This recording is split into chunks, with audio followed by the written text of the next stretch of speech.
Assalamualaikum warahmatullahi wabarakatuh. Perkenalkan, nama saya Reva Nafiah dengan NPM 2410631111016. Saya dari kelas 4E, Prodi Pendidikan Agama Islam. Di sini saya akan menjawab pertanyaan UTS dari mata kuliah Filsafat Pendidikan Islam yang diampu oleh Bapak Dr. Iqbal Amartuzaki, MPD. Soal yang pertama itu, jelaskan bagaimana pengertian filsafat pendidikan Islam dapat mempengaruhi praktik pendidikan di madrasah dan pesantren.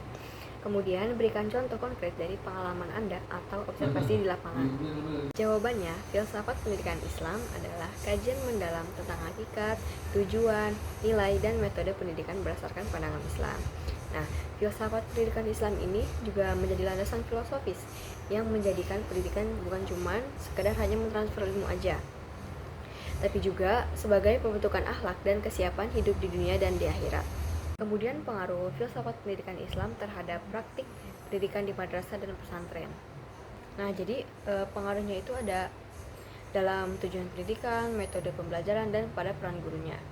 Jadi pengaruh pada tujuan pendidikan ini bukan cuma hanya pencapaian intelektual atau karya aja, tapi juga pembentukan insan kamil atau manusia yang sempurna, yang bertakwa dan berakhlak mulia. Kemudian yang kedua ini pengaruh pada metode pembelajaran. Nah, jadi metode pembelajarannya ini menekankan keseimbangan antara pendekatan rasional, intuitif, dan wahyu. Nah, di pesantren ini terlihat pada metode sorogan, bandongan, dan penghafalan. Nah, kemudian untuk di madrasah ini ilmunya itu terintegrasi untuk ilmu umum dan agama.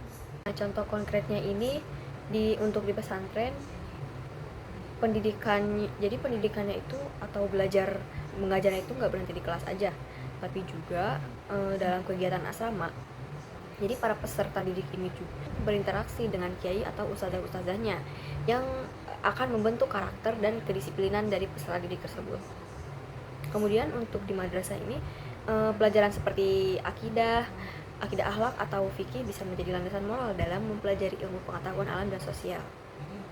Soal yang kedua, bandingkan kedudukan filsafat pendidikan Islam dengan filsafat pendidikan Barat. Nah, kemudian apa aja kelebihan dan kekurangan masing-masing dalam konteks pendidikan di Indonesia? Jawabannya, untuk perbandingan filsafat pendidikan Islam dan filsafat pendidikan Barat ini, keduanya memiliki landasan epistemologi dan ontologi yang berbeda. Jadi untuk filsafat pendidikan Barat ini lebih menekankan pada rasionalitas, empirisme, dan kemajuan material. Sedangkan filsafat pendidikan Islam ini lebih mengintegrasikan wahyu, akal, dan pengalaman. Nah, kemudian ada kelebihan dan kekurangan dari filsafat pendidikan Islam dan filsafat pendidikan Barat. Nah, yang pertama saya akan menyebutkan kelebihan dan kekurangan dari filsafat pendidikan Barat. Nah, untuk kelebihan filsafat pendidikan Barat ini, yang pertama ada sangat maju dalam pengembangan ilmu pengetahuan dan teknologi. Yang kedua, menekankan pada logika, analisis kritis, dan kebebasan berpikir. Dan yang ketiga ini, sistem pendidikannya ini lebih terstruktur, terukur, dan berorientasi pada pengembangan potensi individu. Untuk kekurangannya dalam filsafat pendidikan Barat ini cenderung sekuler, yang memisahkan antara urusan dunia dan akhirat agama. Jadi kekurangannya ini filsafat pendidikan Barat ini memisahkan pembelajaran atau ilmu-ilmu agama dan ilmu-ilmu dunia gitu. Kemudian yang kedua, terkadang terlalu materialistis atau humanis yang menempatkan manusia sebagai pusat segalanya, sehingga bisa melupakan nilai spiritual. Nah, untuk kelebihan filsafat pendidikan Islam ini, yang pertama, holistik dan integralistik, menyatukan ilmu iman, menyatukan ilmu agama, menyatukan amal gitu. Kemudian yang kedua ini memberikan landasan moral dan etika yang kuat dalam setiap ilmu. Dan yang ketiga ini tujuan pendidikannya itu jelas dan menyeluruh. Menyeluruh ini maksudnya dunia dan akhirat gitu, mempelajari dunia dan akhirat juga. Kemudian kekurangan atau tantangannya di Indonesia ini, terkadang implementasinya itu masih bersifat tekstual atau dogmatis. Jadi kurang mengembangkan daya kritis, sehingga belum maksimal gitu dalam mengintegrasikan ilmu agama dengan ilmu modern secara mendalam. Soal yang ketiga, jelaskan kerangka kerja yang menggambarkan ruang lingkup filsafat pendidikan Islam. Kemudian sertakan elemen-elemen penting yang harus dipertimbangkan dalam pengembangan kurikulum pendidikan Islam. Jawabannya, jadi kerangka kerja yang menggambarkan ruang lingkup filsafat pendidikan Islam ini ada 4. Yang pertama itu penentuan tujuan, yang kedua pemilihan materi, yang ketiga metode dan strategi, kemudian yang keempat itu evaluasi. Nah, penentuan tujuan ini ya berdasarkan tujuan pendidikan Islam. Jadi membentuk manusia yang bertakwa dan berakhlak mulia. Jadi membentuk akhlak yang baik gitu. Kemudian yang kedua pemilihan materi. Jadi materi ini harus mencakup ilmu agama dan ilmu umum yang saling melengkapi. Jadi belajarnya itu nggak cuma ilmu umum aja, jadi disatuin dengan ilmu agama juga. Kemudian yang ketiga ini metode dan strategi. Nah, jadi menggunakan metode dan strategi yang variatif, gitu, dialogis dan kontekstual. Kemudian yang keempat yaitu evaluasi. Jadi menilai para peserta didiknya ini bukan cuma pakai aspek kognitifnya aja, tapi juga afektif atau sikap dan psikomotoriknya. Kemudian elemen pentingnya ini ada Al-Quran dan As-Sunnah, terus perkembangan jiwa, potensi dan minat siswa, kemudian tantangan zaman dan kebutuhan pembangunan, dan yang terakhir ini keseimbangan antara duniawi dan ukhrawi, serta antara teori dan praktik. Soal yang keempat, dalam konteks ontologi pendidikan Islam, bagaimana Anda dapat menerapkan prinsip-prinsip filsafat pendidikan Islam untuk mengatasi tantangan yang dihadapi oleh lembaga pendidikan Islam saat ini? Jawabannya, jadi prinsip ontologi ini menegaskan bahwa realitas terdiri dari dunia materi dan dunia akhirat gitu, atau dunia gaib, serta ilmu yang bersumber dari wahyu dan akal. Kemudian manusia ini dipandang sebagai makhluk yang memiliki potensi rohani dan jasmani. Nah, kemudian penerapannya ini, yang pertama, menyadarkan lembaga pendidikan bahwa ilmu itu bukan hanya terbatas pada yang kelihatan aja gitu. Jadi juga terhadap ilmu yang mencakup nilai-nilai spiritual dan moral. Kemudian yang kedua, mengatasi tantangan seperti sekularisme dengan menanamkan keyakinan bahwa ilmu agama ini tidak bertentangan. Dan yang terakhir ini atau yang ketiga, memperlakukan siswa sebagai individu yang utuh. Jadi bukan hanya dipandang sebagai mesin pencetak ilmu aja, tapi juga peserta didik ini makhluk yang memiliki dimensi spiritual yang perlu diasah gitu.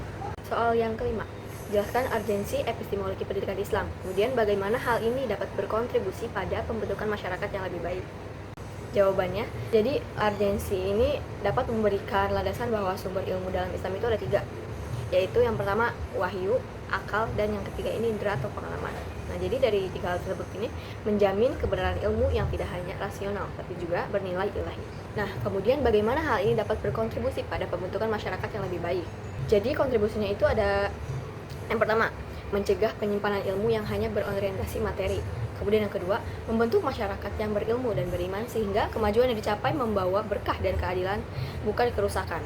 Kemudian yang ketiga ini menciptakan budaya belajar yang menghargai kebenaran objektif dan nilai etika. Soal yang keenam, tinjau aksiologi pendidikan Islam yang ada saat ini. Kemudian apa aja pendekatan yang paling efektif dalam meningkatkan kualitas pendidikan Islam? Lalu mengapa? Nah, jadi pendidikan Islam pada saat ini itu sudah mulai berkembang, akan tetapi masih perlu memperkuat aspek nilai. Jadi si ilmu ini harus diajarkan bersamaan gitu dengan etika penggunaannya. Kemudian pendekatan efektifnya ini yang pertama itu keteladanan. Nah, jadi guru atau pendidik ini harus memberikan contoh nyata atau menjadi contoh nyata penerapan nilai-nilai yang baik. Jadi para peserta didik ini mencontoh hal-hal yang baik dari para gurunya tersebut. Kemudian yang kedua, integrasi nilai, yang dimana menyisipkan nilai-nilai moral dalam setiap mata pelajaran. Jadi bukan hanya pada pelajaran agama aja gitu, jadi pada pelajaran umum juga menyisipkan nilai-nilai moral. Kemudian yang ketiga, pembiasaan dan praktik. Jadi memberikan ruang bagi siswa untuk mempraktikkan nilai-nilai Islam dalam kehidupan sehari-hari di sekolah. Misalnya kayak nilai-nilai Islam menjaga kebersihan atau sopan santun seperti itu. Kemudian yang keempat, pendekatan dialogis, yang dimana mengajak siswa memahami hikmah dan manfaat setiap ajaran. Jadi bukan cuma hanya perintah aja. Jadi mengajak siswa untuk memahami hikmah dan manfaat dari setiap pembelajaran yang telah diajarkan.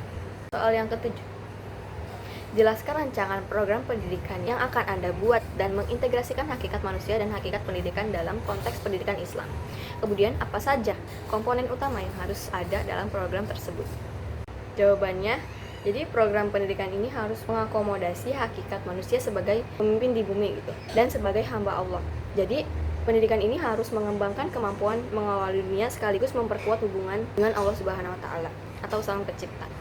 Kemudian komponen utamanya itu yang pertama ada kurikulum terpadu, yang dimana menggabungkan materi keagamaan dan keilmuan umum secara sistematis. Jadi menggabungkan pembelajaran umum dan pembelajaran keagamaan gitu. Kemudian yang kedua, metode aktif, yang dimana melibatkan siswa aktif dalam belajar, berdiskusi, dan bereksperimen. Kemudian yang ketiga, lingkungan edukatif, yang dimana suasana sekolah yang islami, kondusif, dan penuh kasih sayang. Kemudian yang keempat, evaluasi komprehensif, jadi menilai aspek kognitif, afektif, dan psikomotorik secara seimbang.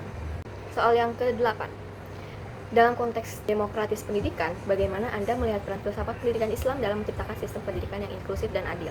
Kemudian berikan contoh implementasi yang relevan. Jawabannya, jadi peran filsafat pendidikan Islam ini menekankan pada prinsip musyawarah, keadilan, dan persamaan derajat di hadapan Allah gitu. Nah, ini itu bisa menjadi landasan kuat untuk menciptakan sistem pendidikan yang terbuka, memberikan akses yang sama bagi semua kalangan, dan menghargai perbedaan. Kemudian implementasi yang relevannya ini yang pertama itu memberikan kesempatan pendidikan yang sama tanpa membeda-bedakan jenis kelamin gitu. Kemudian latar belakang ekonomi atau suku.